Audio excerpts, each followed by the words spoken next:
세계의 공장이라 불리던 중국 제조업이 크게 흔들리고 있습니다. In a bid to offset the impact of President Trump's tariffs on China, Apple is planning to temporarily source more iPhones from India. Apple has a strategy for avoiding President Trump's steep tariffs on China. Samsung Electronics has ended mobile telephone production in China. It has shut its last phone factory in the world's biggest smartphone market. This is the scene of a furniture factory closure in Guangzhou. Pieces of fabric that were still being sewn, it has badly hurt China's export manufacturing industry. China used to be the promised land for the $380 billion goods business. Now, it is the land of losses. 많은 글로벌 기업들이 중국을 떠나 새로운 생산 기지를 찾고 있는데요. 중국 제조업의 위기는 단순한 경제 문제가 아닙니다. 글로벌 권력 재편과 직결되니까요. 중국이 위기를 극복하고 첨단 제조 강국으로 거듭날지 아니면 인도, 베트남과 같은 새로운 경쟁자에게 자리를 내줄지는 아직 미지수지만 한 가지 확실한 점은 이번 위기가 세계 경제 질서를 다시 쓰는 전환점이 될 수 있다는 겁니다. 이 혼란 속에서 한국의 기업들에게는 오히려 침체된 제조업을 부활시킬 수 있는 새로운 기회가 열리고 있습니다. 중국은 한때 전 세계 제조업의 30%를 담당하며 미국을 제치고 세계 최대 제조국이 되었고 2018년도 기준으로 중국 제조업의 부가가치는 약 4조 달러에 달했고 이는 중국 GDP의 30%를 차지했으니까요. 미국의 제조업 비중이 GDP의 11%였던 것과 비교하면 압도적인 수치입니다. 중국 제조업의 성공 요인은 저렴한 인건비, 견고한 산업 생태계, 느슨한 규제와 낮은 세금, 유리한 환율 정책을 줄 수 있으나 중국 제조업의 경쟁력은 한마디로 저렴한 인건비와 대량 생산이었습니다. 하지만 이제 상황이 달라졌습니다. 조사에 따르면 약 40%의 글로벌 기업이 중국을 떠나거나 이전을 고려하고 있다고 합니다. 2005년 월 150달러였던 공장 근로자임금이 연평균 7%씩 성장해서 2025년도에는 1200달러 이상으로 뛰어올랐습니다. 저임금 시대는 끝난 거죠. 게다가 코로나19 이후 글로벌 공급망은 흔들렸고 그리고 미중 갈등으로 기업들은 차이나 플러스 원 전략을 쓰며 세계의 공장, 대체국을 찾고 있습니다. 그리하여 중국의 빈자리를 대신할 국가들이 속속 등장하고 있죠.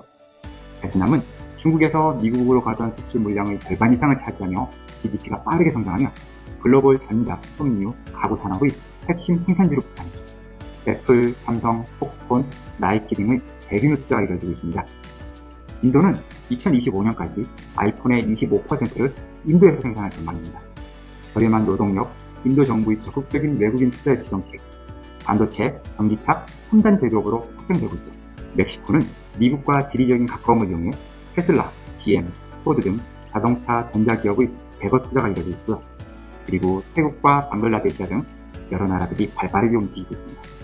즉, 중국의 세계 공장 지위는 더 이상 예전 같지 않습니다. 이와 같은 격변하는 제조 생태계 속에서 한국 기업들은 어떤 노력을 하고 거기에서 또 어떤 기회를 발견할 수 있을까요? 첫 번째로 글로벌 공급망이 다변화되면서 안정적인 파트너를 찾는 기업들이 늘고 있습니다. 두 번째로 정밀, 고부가가치 생산이 중요해지고 있는데 이 부분은 한국이 강점이죠. 세 번째로 ESG와 친환경 제조 기준이 강화되면서 신뢰할 수 있는 제조업체 기회가 옵니다. 요약하자면 대량, 저가 생산은 베트남, 인도로 넘어갔지만 정밀 가공, 맞춤형 생산, 고품질 제조는 한국 기업의 차례라는 겁니다. 그렇다면 우리 중소 제조업이 살아남으려면 어떤 전략이 필요할까요? 제 생각은 이렇습니다. 첫 번째로 소량, 다품종, 정밀 맞춤형 생산으로 차별화해야 되고 두 번째는 모든 라인을 자동화할 필요는 없지만 검사, 가공, 포장과 같은 핵심 공정은 반드시 자동화해야 된다고 생각합니다. 세 번째로 글로벌 기업의 보안 공급망이 되려면 역시 뛰어난 품질과 납기에서 절대적인 신뢰를 줘야 되겠죠. 네 번째로 ESG인데 저탄소 제조를 강조하면 유럽과 미국 시장에서 경쟁력이 생길 겁니다. 다섯 번째로 우리 중소기업끼리 힘을 합쳐 공동 수출, 공동 R&D를 진행해야 거대 중국 기업에 대항하여 살아남을 수 있다고 생각합니다. 여기서 중요한 포인트를 하나 더 말씀드리면 한국의 열악한 중소 제조업의 현실을 보면 지금과 같은 노후 장비, 열악한 인력 수급 구조는 안타깝게도 글로벌 고객이 원하는 품질을 맞출 수 없다고 생각됩니다. 경쟁력 확보를 위해 고품질, 정밀 제품 생산과 자동화는 필수입니다. 여러 솔루션 중 정밀 자동화의 핵심이고 고부가가치 제조 공정인 레이저 가공 솔루션도 같이 검토해야 된다고 생각합니다. 미세한 정밀도와 빠른 속도를 동시에 확보할 수 있죠. 불량률을 낮추고 생산성을 높이며 안정적인 품질을 유지할 수 있는 가장 확실한 방법 중 하나입니다.